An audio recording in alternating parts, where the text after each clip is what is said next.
ফ্যানের রেগুলেটর কিভাবে চেঞ্জ করতে হয় আজকে দেখাচ্ছি। এই রেগুলেটরটি নষ্ট, এটা কাজ করে না, এই নতুন একটি রেগুলেটর আনা হয়েছে। একটু ভালো মানের রেগুলেটর 200 থেকে 250 টাকার মধ্যেই পাওয়া যায়, সেটাই এনেছি। এই যে দুইটা তার রেগুলেটরের, প্রথমে এই ক্লিপগুলো খুলে নিতে হবে। এই যে ক্লিপ, প্রথমেই পুরাতনটা খুলে নিয়ে এরপরে হচ্ছে নতুনটার কানেকশন করতে হবে। তো আমি পুরাতনটা খুলে নিচ্ছি এবং খুবই সাবধানতার সাথে খুলতে হবে যেন বোর্ডটি কোনোভাবে ভেঙে না যায়, আশেপাশের বোর্ডের অন্য কোনো সুইচের যাতে করে ক্ষতি না হয়। অবশ্যই কাট আউট বা বোর্ড থেকে যে মেইন লাইনটি থাকে সেটি অফ করে নিতে হবে। এই যে হচ্ছে আমার নষ্ট পুরাতন রেগুলেটরটি, এটা নষ্ট হয়ে গেছে বিদায় আমি এখন এটা হচ্ছে চেঞ্জ করে নিব।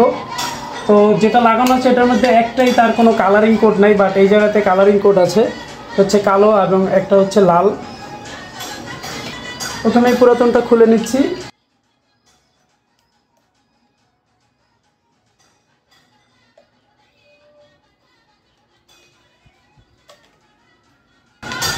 বর্তমানে কাট আউট অফ করা, তাই লাইন নাই।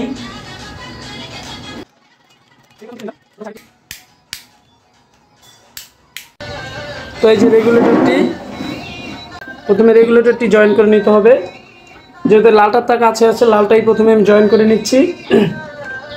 চাইলে যে কোনো একটা লাগাবেন, তাতে কোনো সমস্যা নেই। এই যে লাল তারটি, এটি হচ্ছে আমি সুইচের সাথে কানেক্ট করে দিচ্ছি। এরপর হচ্ছে এই যে একটি তার, এটি হচ্ছে ফ্যানের সাথে যে তারটি এসেছে ফ্যান হয়ে, ওই তারের সাথে এটা জয়েন দিয়ে দিতে হবে। এখন আমার বোর্ডে লাইন নেই, এই হচ্ছে ফ্যানের সাথে থেকে এই লাইনটি এসেছে। এই যে তারটি দেখা যাচ্ছে এটি হচ্ছে ফেজের তার বা মেইন লাইন, এটার মধ্যে লাইন আসে। এখন তো আমি পাওয়ার অফ করে রেখেছি, তাই পাওয়ার নাই, বাট আমি সবসময় কাজ করার আগে লাইন অফ করে নেই, সেক্ষেত্রে খুব সেফলি কাজ করা যায়। আর এই যে তারটি, এটি হচ্ছে মানে অপোজিট সাইডের লাইন, যেটা ফ্যান হয়ে এসেছে।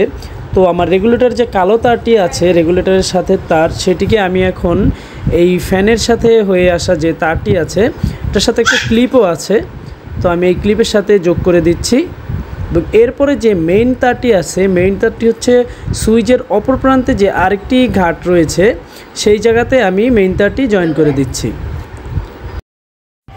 এই তারটি এই জায়গাতে জয়েন করে দেওয়ার পরেই রেগুলেটরের কাজ সম্পূর্ণ শেষ।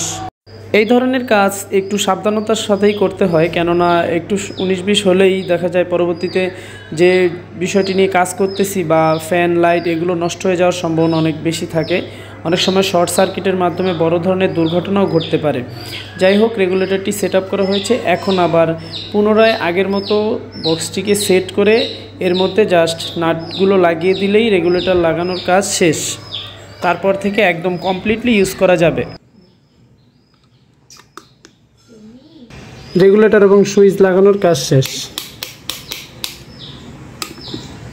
এইভাবে রেগুলেটর সেট আপ করলে দীর্ঘদিন ইউজ করা যাবে এবং নষ্ট হওয়ার সমস্যা ঝুঁকি খুবই কম থাকবে।